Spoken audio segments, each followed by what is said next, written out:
আসসালামু আলাইকুম, আপনারা দেখছেন সিনে ক্রিটিক। আজকে মূলত কথা বলবো হচ্ছে সোলজার মুভি নিয়ে এবং সেটা নিয়ে আমি কতটুকু আগ্রহী। সর্বপ্রথমে একটানা একই জনরার যখন কাজ হয়ে থাকে তখন মানুষের মধ্যে একটা অনাগ্রহ সৃষ্টি হয়।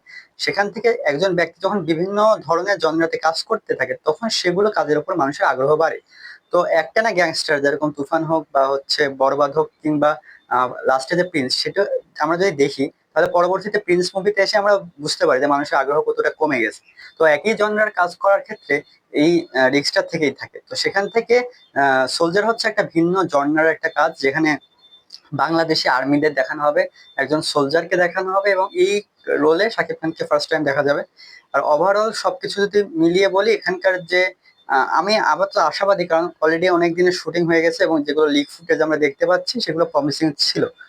আপাতত আমি চাই যে হচ্ছে মোটামুটি প্রমোশনটা যেন এবার ভালোভাবে হয়, যেহেতু অলরেডি শুটিং শেষ এবং পোস্ট প্রোডাকশনের কাজ শুরু হয়ে গেছে। হয়তো নভেম্বরে বা অক্টোবরে আমরা এই মুভিটা দেখতে পারি। তো এটা নিয়ে আগ্রহ আছে, আপনাদের আগ্রহ আছে কিনা কমেন্ট বক্সে কমেন্ট করতে হবে। ধন্যবাদ।